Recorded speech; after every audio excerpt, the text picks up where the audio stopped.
Hello again, dear Francophiles, and welcome to Périgord.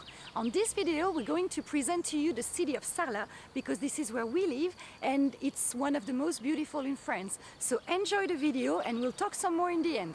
See ya!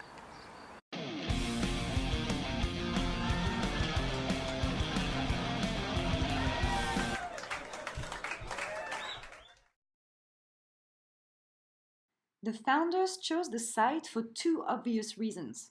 One, its remote location away from the Dordogne River and its risks in terms of Viking attacks. Two, water. They established a monastery in the Dale of the Creuse, a Dordogne tributary.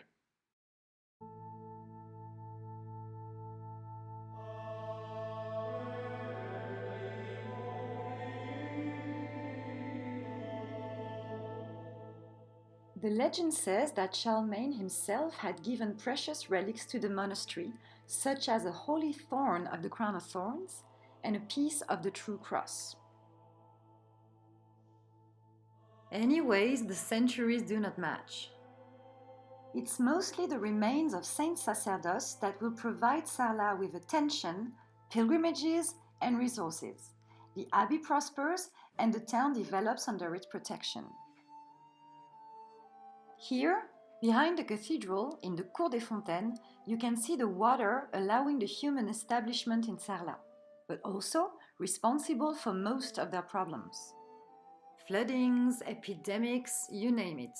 But now, let's take the secret passage to get to the old cemetery.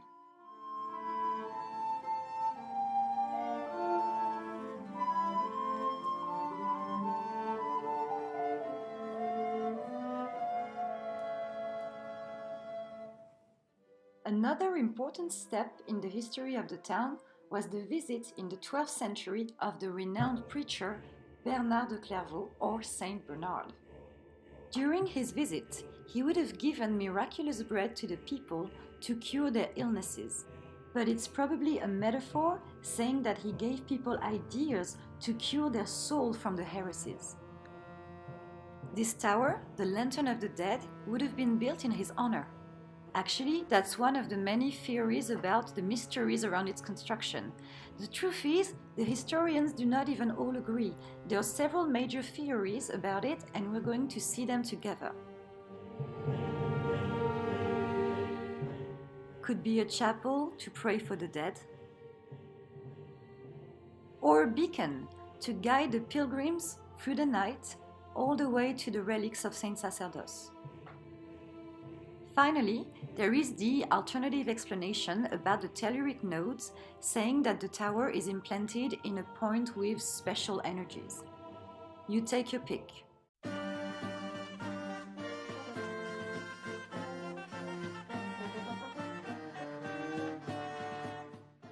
In the 13th century, Sarlat will be divided by feuds between secular and religious communities. The matters in question will be about, of course, who gets to administrate the city and collect the taxes. Until one day, during Mass, somebody shot the abbot with a crossbow in the middle of the preach.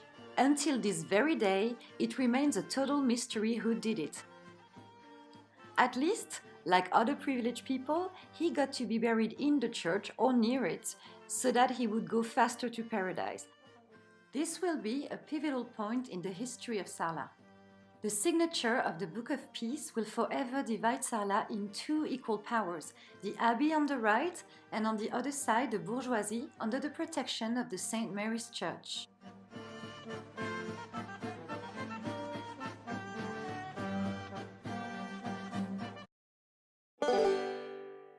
But it's not just any Saint Mary, it's Saint Mary du Mercadil, which means she's always been looking over the market ever since the Middle Ages until today. And you can buy local products such as goat cheese, walnuts and products from walnut, asparagus, and of course, strawberries.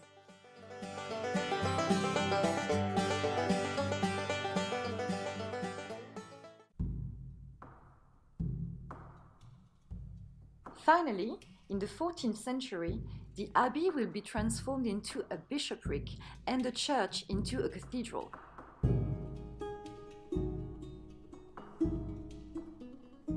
the building site in fact will take several centuries because it will be constantly interrupted by epidemics, wars, or bankruptcies. In fact, the bell tower will only be finished around the 17th century.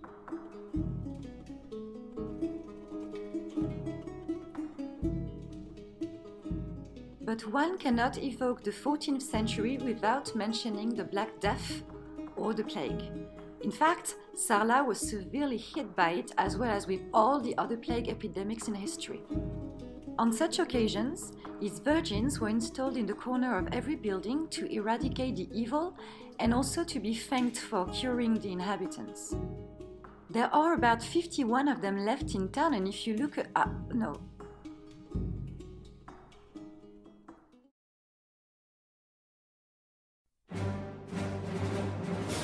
In order to quell the rivalries between the bourgeoisie and the church, while keeping a strong hand on everything, the kings of France had created the Présidial, a court of royal justice led by king's sergeants and local officials called consuls.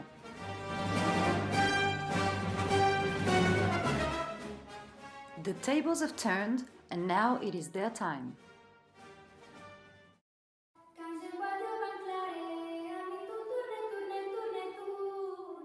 During the 15th and the 16th centuries, the great families of Sarlat prospered and earned noble titles through marriages, rewards, or purchases.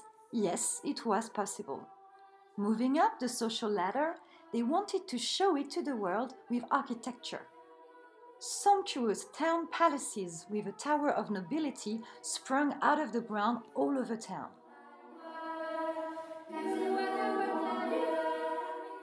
And that Sarlat has been preserved intact until today.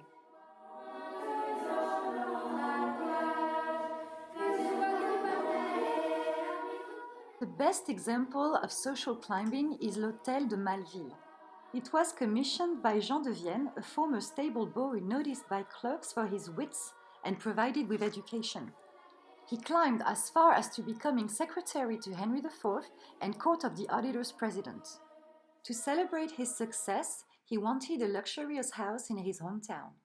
And this time we're in luck because we can actually enter in this one and see what a historical monument really looks like from the inside.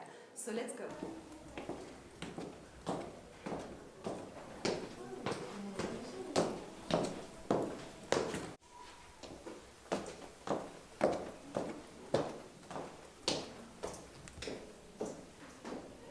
So we've passed all the inhabited floors, and this time we even get to go in the attic.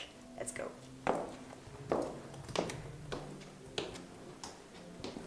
Hello, Annelies. Hi. Where are you from? I'm from Huddersfield in Yorkshire. In Yorkshire. Yes. Sorry. It's a beautiful building. Yeah. And it's a wonderful attic. Yeah.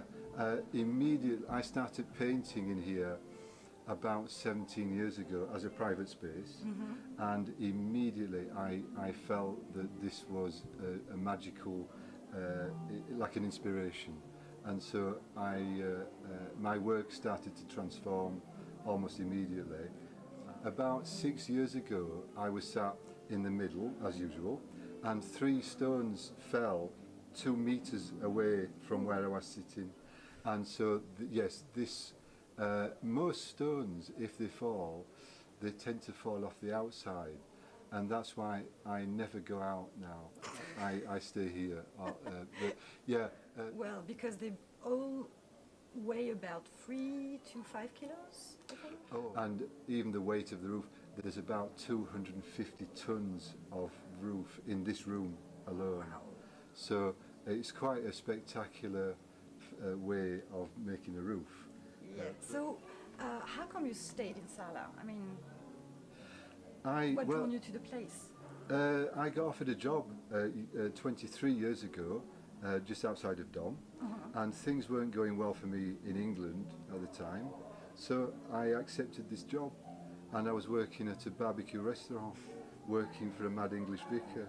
So again, this is a very winding path, and I immediately just loved it here.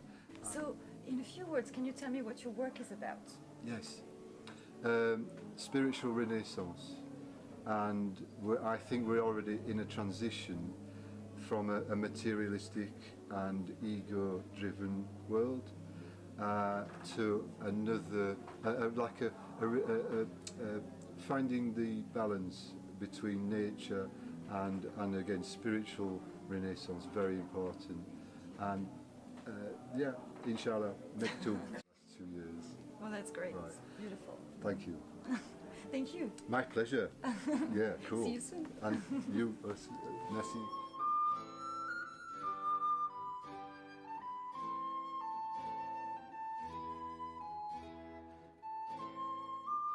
The most emblematic house of Sarlat would be this one.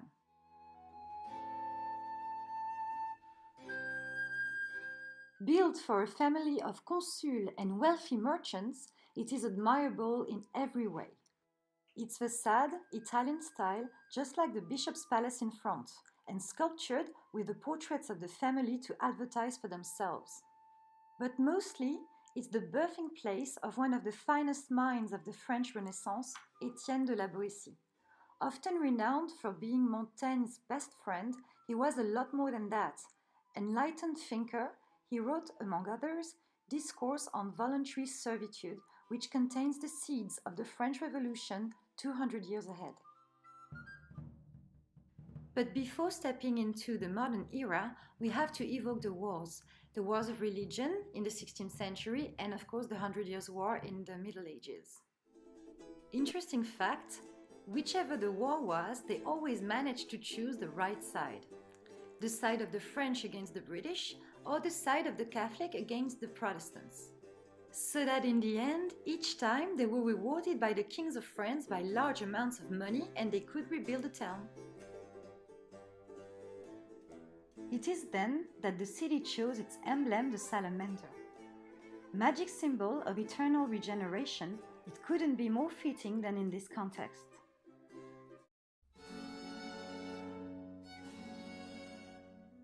As for the modern age, there will be major transformations. In the context of counter-reformations, many convents and nunneries will be established everywhere in Sarlat. The general hospital will be installed in the center of town and the sisters will take care of the sick. The medieval rampart will be mostly demolished to make room for a more modern and bigger city. The transformations of the society took their toll and the revolution arrived. But far enough from Paris, Sarlat never knew the violence of the terror. Still, they destroyed the church of St. Mary and they dissolved the bishopric. The shortly renamed Place de la Liberté got its tree of freedom, and ever since, these pine trees called May are installed on buildings each Labor Day, May 1st. You can see them all over the region.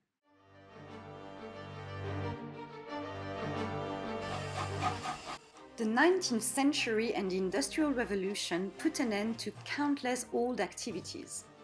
In Dordogne, it was particularly so for the GABA business, which has always brought wood to Bordeaux in exchange for bringing back goods to the valley. As a result, the valley was progressively abandoned in favor of bigger cities and the promises of work, and it sort of fell asleep. Meanwhile, the old town center knew yet another transformation by the creation of this very long and straight axis, the Rue de la République.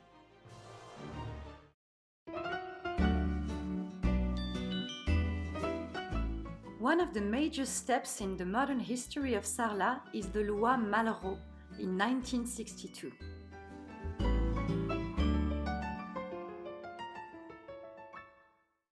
In the early 20th century, a lot of old town centers fall apart by lack of interest.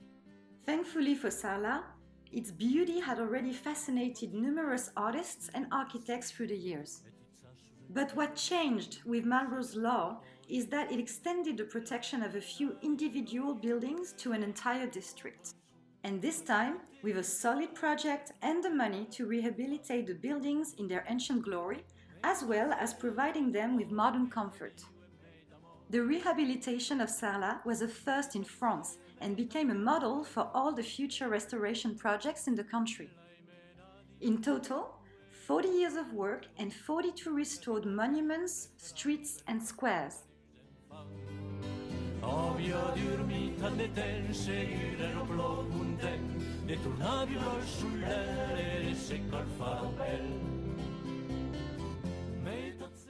The 21st century will continue this line of work with the restoration of St. Mary's Church by the Sarlat-born celebrity Jean Nouvel, saving it and transforming it into a covered market enclosed behind these impressive monolithic iron doors and the recent addition of a panoramical elevator in the old bell tower.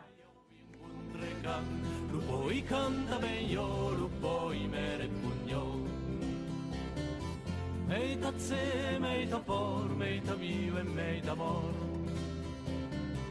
Meita tse, meita por, ai trugar perigor.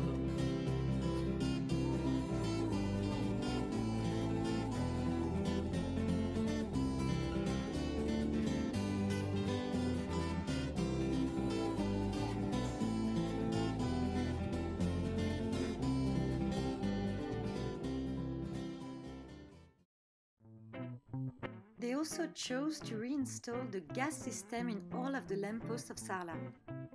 It gives the streets and the building this very specific orange color, and you really feel like you're traveling through time.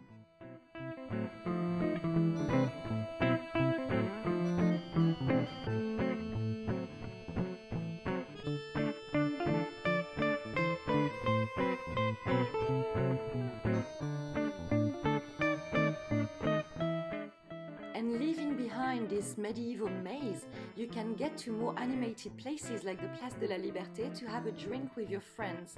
It's super animated in the summertime, there are street artists, music, just enjoy. And on top of that, it comes at no surprise that many movies were shot here, French as well as American.